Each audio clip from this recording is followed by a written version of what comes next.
So ayan po, magandang hapon po sa lahat. Welcome po sa ating channel, Mr. J the PWD. Taong may kapansanan po, may pangarap sa buhay.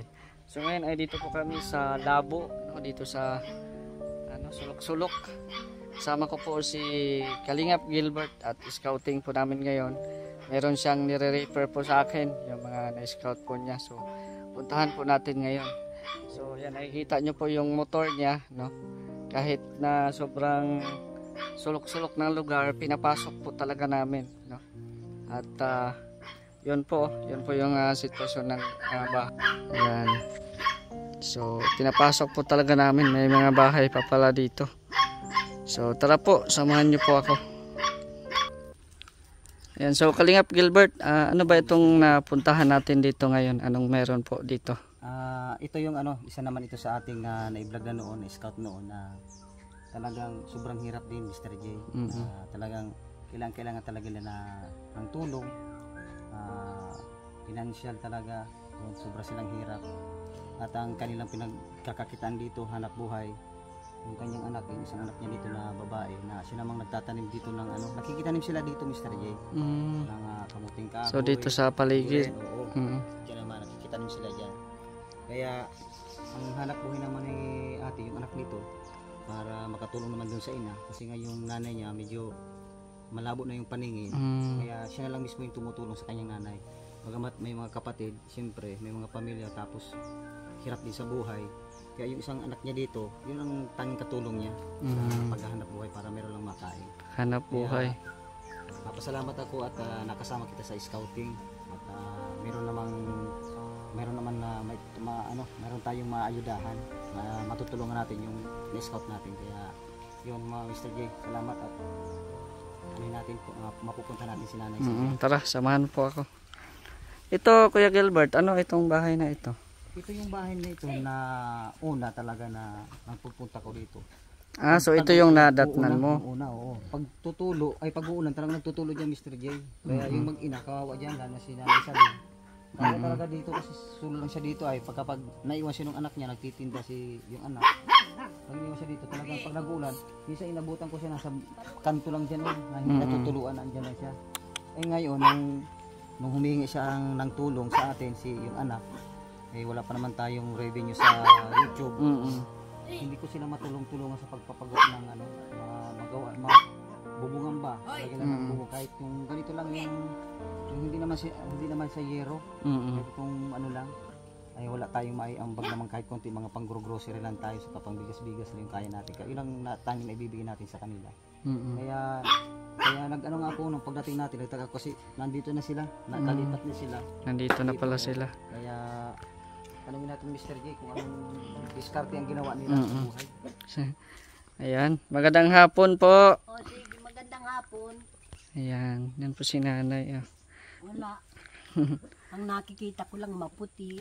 Maputi. Hindi ka na makakita ng ayos? Wala na. Sayang, di mo makita si Piolo. Yung Piolo Pascual. Di mo makita yung mga artista. Wala na. Wala na.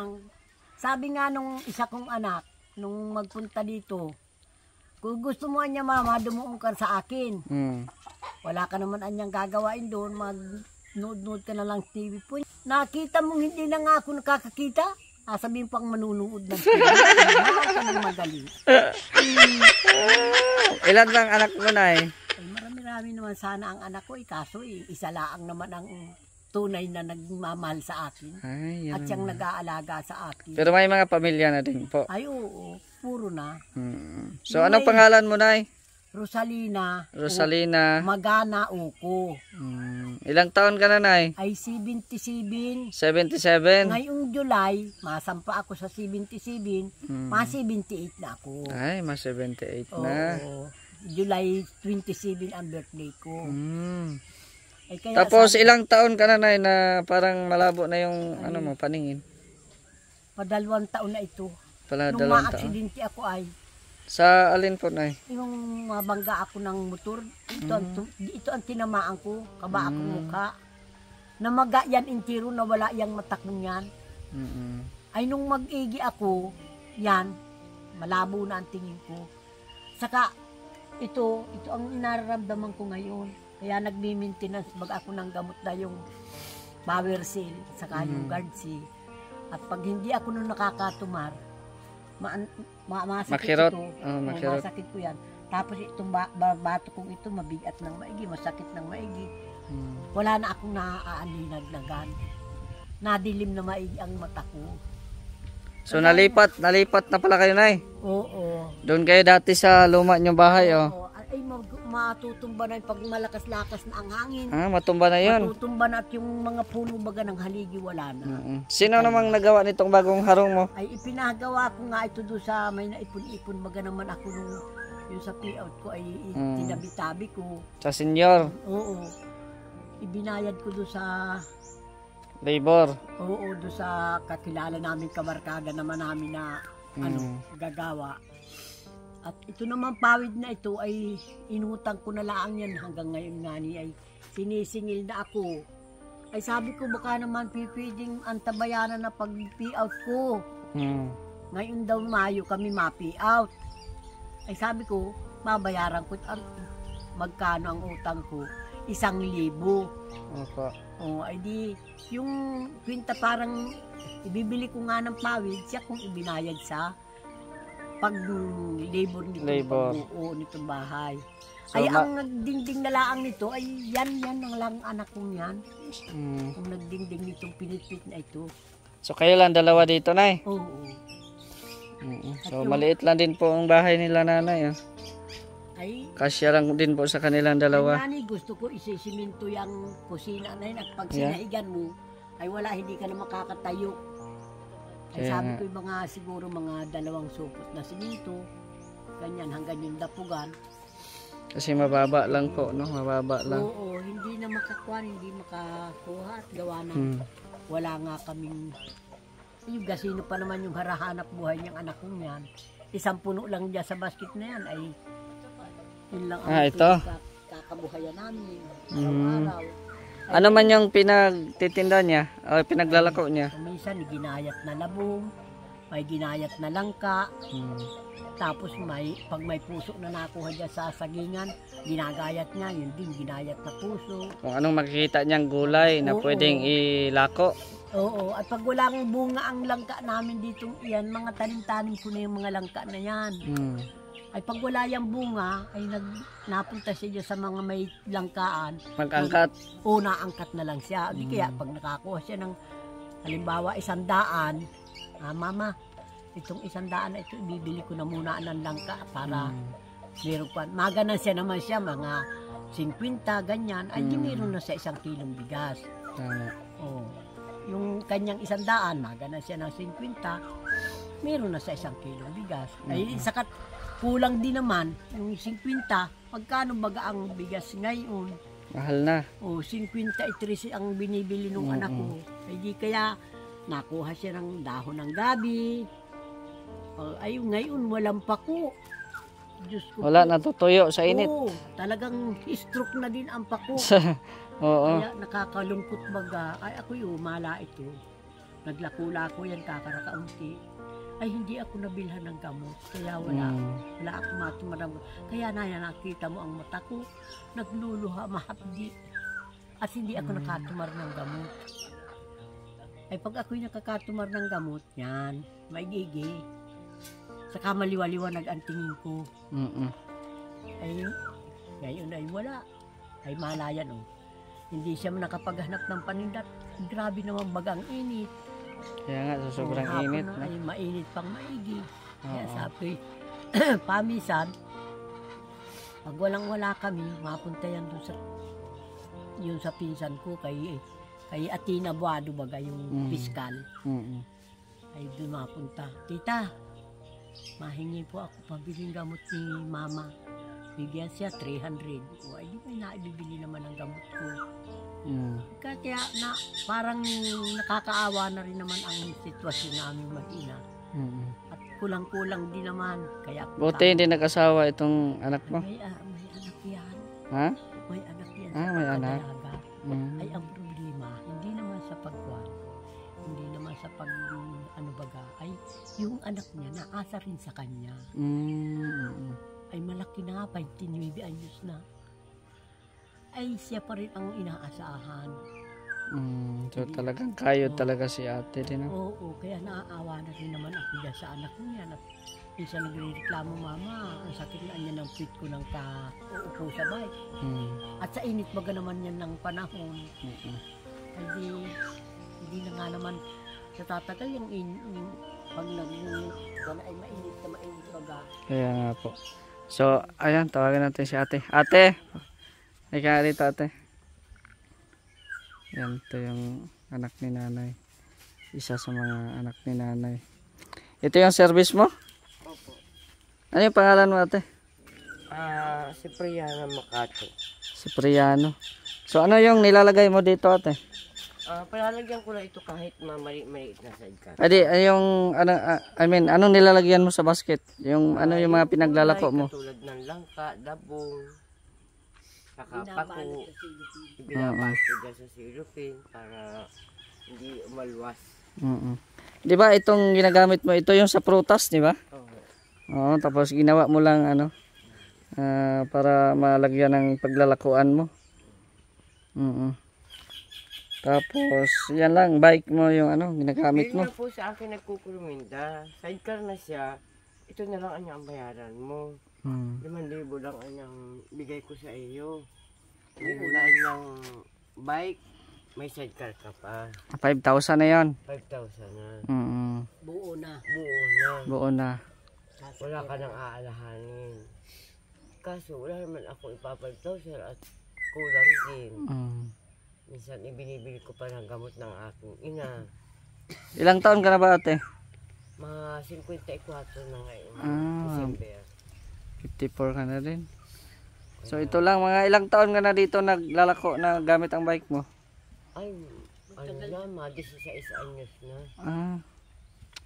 Tagal na pala. Tagal na, kaya... And then gusto mo yung ano, yung may bike para marami kang may karga. Kasi dito konti lang no? Lalo na pag saging ang karga mo, ilang ano lang. Hirap ako, kagaya na itong ipinasok kong ito, hirap ako dyan. Ay gusto kong palagyan kahit maliit lang na sidecar. Yan nga gulong na yan, halagang 250 lang. Anong ng gulong ko, wala na akong ibang kwarta. Nagkiisang ko na lang at Hiningi mo pa doon kay tita mo. hiningi ko pa yan doon sa tiyahin ko dahil kulang ang aking kwarta. So sige lang ate, no, baka may makapanood po nito na gustong tumulong din po sa inyo. Ay si nanay din po pala ay hindi na din makakakita masyado, no? Wala na din. Di na tayo na aninag ni nanay. Talagang ano na lang, yung kulay puti na lang. Yun na lang. Alikabok na lang tayo. So ayan. Yan sa mga gusto pong tumulong po, no, maaari po ninyo i-message sa Facebook Mr. J the PWD.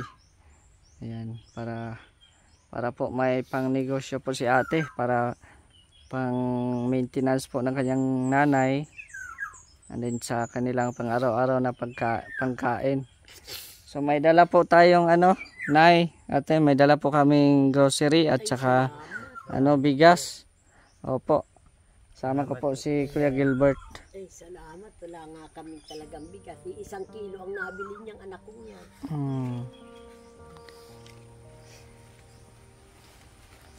Talagang hirap ang buhay, no? Ay, hirap po. Sabi ko nga, pahinga lang ako ng paglalako. Pagod na ako. Bukas na lang. Tapos sumabay pa ang init, no? Sumabay pa ang init. Alas 5 yan naalis dito. Alas 5 ng umaga. Oo. Magising, alas 3, babalik na ako ng langka, labong. Nagbibigkis ng gabi, nagtatanlaw para lang makadagdag. Ayan. Ang hirap ng So ayan ate, tanggapin mo po ate yung bigas at saka itong grocery na dala ni Kalingap Gilbert din po. Ayan. Anay, meron ka pong May grocery. grocery. May gatas din dyan ay. Ayan, may ano ka na dyan ay. May gatas ka dyan. Tingnan mo yung mga groceries natin. Ayan, bigas yan, bigas. Ayan, may mga groceries po tayo. Ay, may nirindalan Ayan, biskwit. ako. Oh. Salamat. Maraming salamat sa inyo. May ulam po dyan. May gatas pa dyan ay ha. Maraming salamat sa inyo. Ayan po. Konting tulong lang muna nay ha. At kung may gusto mang tumulong din po sa inyo, ay babalik din po kami. Malaking bagay na ito sa amin. Opo. Ilang lakuan pa nung anak ko. Kung ito'y 5 kilo, edi 5 beses siyang lalako para makabili siya ng... Magkano ba ang kita mo kada araw ate kung lako? 350 lang. 350. Minsan 450. Minsan nakakapura. Marami-rami ang 500 ang pinakang minimum niya. Sa isang araw. Oo. Ay doon naman na niya kinukuha yung sa gamot ko, yung sa pagkain namin, ganyan. Eh, sabi nga ni nung mga binibilhan yan, ano naman na niya't nabili ka ng gatas? Sa ano niya ipaiinom? Ay doon niya sa aking bibi. Oh, may bibi ka pa baga? Meron. Oh. Malabo na ang mata ng bibi ko. Ikaw pala yun. Oo, ako ang sasabi niyang bibi. May bibi ay niya ako dung matanda na. Naalagaan ko na. Ayun. Ay wala, ay pag maglakad ako, alis doon sa bahay-bahay ng Gusto ko ayayanin. nga nung matapos na yan, Kuya Gilbert, Nahihirapan ako. bay kong yan, ngayong gusto ko nang maano niya at bago mag-payout si mama, may masakyan na siya. Gusto rin sumama ni ni nanay? Eh, yung Pag mapiaut, ma-payout, baga ako. sakay na lang yan. Yung bagang lakad baga niya, gagay-angayan. Ano ba ito? Nagkakapa ako. Balon, gagay-angayan. Baka niya mapatapilok pa ako eh.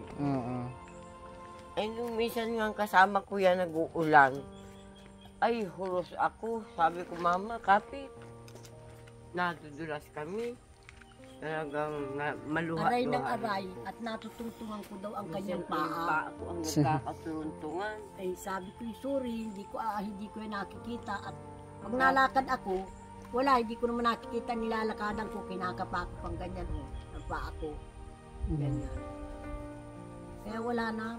Talagang, sabi nga nung iba, bakit anyat hindi ka pa anya magkuha ng yung sa, ikaw na lang, siya na lang ang kukuha ng pension ko. Ay, gusto naman anya ni mamang makasama-sama sa bayan. Gaya. Gusto mo din makalabas-labas? Oo. At magmula-mula pag payout. Oh, hanggang 6 na buwan. 6 na buwan akong nakukulong dito sa bahay. Yan din Gusto mo din Gusto ko rin namang makalias-las kasi wala pa akong nakikita. Pero sige lang no, pag may blessings na na matanggap po ninyo or kung may gusto mang tumulong po sa mga nakapanood po nitong video ay magbalik po kami ni Gilbert. Oo. Pray lang po tayo sa Panginoon ay palagi. At hindi po tayo pababayaan. Gagawa si Lord ng paraan para kayo ay maprotektahan. Matagal na nga akong naghihintay nung sabing tulong ni Kuya Bal. Opo. At sabi pababahayan. Busy pa po. Talagang marami pong talaga. Marami pang nakapila. Ay siya. Opo. Pero sige lang po At kung makita man ito ni Kuya Bal, siguro isa ka na din sa mga nakapila doon. Kaya kung makita man ako ni Kuya Bal, noon, nung unang-unang interviewin ako niya ni Gilbert, na nakakakilala pa ako ni Unoy. Ngayon, ay talagang hindi na. Maski nga yan si Gilbert, yung pumarito dito, Nanay, magandang hapon po. Sino kayo? Aba nanay, hindi mo na kami nakikilala. Ay talagang hindi na at wala na. Blurred na ang mata ko. Parang may tabing bagang silupin.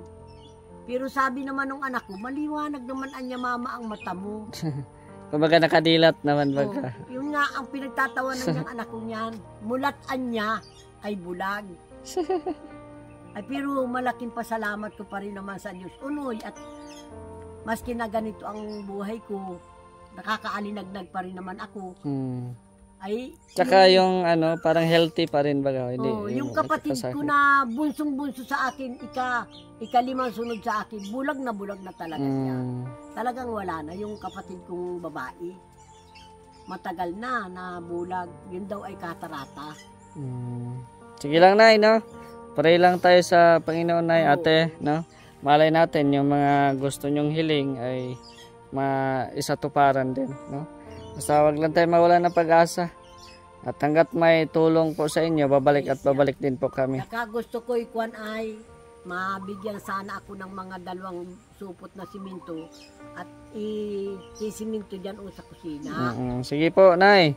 Sa ngayon po kasi ay wala pa po tayong malaking sahod kaya ano muna tayo pang ayuda at groceries muna yung ating ano. Salamat naman ang marami dito sa dalang ito. Sige po, Nay, ha. Oo, salamat.